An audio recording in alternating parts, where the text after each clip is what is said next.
وردبینی کردن لە لیستی موچە تەواو بووە و ئەندامێکی لیژنەی دارایی ژنهێنی نوێ لەبارەی کێشەی لیستی موچە ئاشکرا دەکات. ستاندەر هۆکاری پشتڕفاندن و دادگایکردنی مامۆستا لوقمان ئاشکرا دەکات. مامۆستایانی وانەبێژ هەڕەشەی ئەنجامدانی خۆپیشاندان و بایکۆت لە حکوومەتی هەرێم دەکات.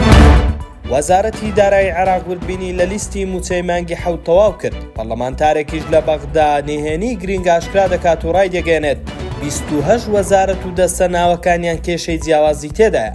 سۆران عومەر پەرلەمانتاری کورد لە بەغدا و ئەندامی لیژنەی ئابووری لە پەرلەمانی عێراق ڕای دەگەێنێت ئەمڕۆ فەرمانگەی ژمێریاری و وەزارەتی دارایی عێراق وردبینی تەواو کرد و تێبینیەکانی خۆی بەرز کردوتەوە. دەژڵێت سەبارەت بە گرفتەکانی لیستی موچەی مانگی حەوت، لیستی موچە و میلاکاتی 28 وەزارەت و سەرۆکایەتی و دەستە ناوەکانیان کێشەی جیاوازی زۆری تێدا. تەنها دەستەی دەستپاکی و چاودێری دارایی و دەستەی ژینگە کێشەی نەبووە.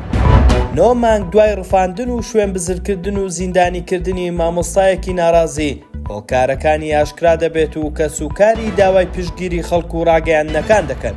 دوای ئەوەی مامۆستا لوقمان نەجم باجید مامۆستا لە دواناوەندی سیدەکان لە 23/11/2023 لە چیای هەڵگۆڕ دەرفێنرێت و دواتر تۆمەتی هاوکاری پەکەکەی دەخرێتە پاڵ، بە هەمان تۆمەتیش بڕیارە دادگایی بکرێت. بۆ ساغکردنەوەی ئەم کەیسە ستاندەر پەیوەندی بە ئەندامانی خێزان و بنەماڵەکەیانەوە کرد. لە چەند نێردوانێکی جیاوازدا پشتڕاستیان کردەوە. ڕفاندنەکە زوڵمە لەسەر مامۆستا لوقمان و تۆمەتەکەش بوختان و ناحەقیە لەسەر خۆیان.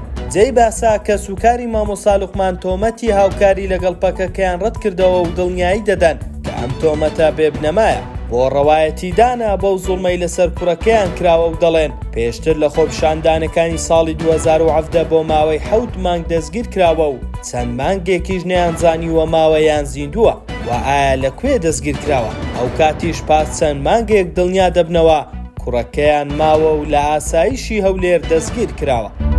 مامۆستایانی وانەبێژ بڕیاری بایکۆتی دەستپێکردنەوەی وانەوتنەوەیان لە هۆڵەکانی خوێندنی ئەم ساڵداوە و دەڵێن بەشداری خوێندنی ئەم ساڵ ناکەین تاوەکو چارەنووسمان یەکلا نەکرێتەوە. عەلی ڕەوف نوێنەری گشتی وانەبێژان لە هەرێمی کوردستان ڕاگەیاند ئێمە نوێنەری دەستەی مامۆستایانی وانەبێژ لەگەڵ حکوومەتی هەرێمی کوردستان و حکوومەتی فیدراڵی لە پەیوەندی دەبین و ئەگەر کێشەکەمان چارەسەر نەکرێت خۆپیشاندانی فراوان لە هەولێر و سلێمانی لە بەردەم ناوەندەکانی بڕیاردان ئەنجام دەدەین. ناوبراو گوتیشی لە پاڵ بڕیارەکە ئێمە هەر سووری لەسەر هەڵوێستی خۆمان و ئەم ساڵ بەشداری پرۆسەی خوێندن ناکەین تاوەکو چارەنووسمان یەکلا نەبێتەوە. ستاندەر نویزمان پێشکەشکردن. شاد و کامەران بن.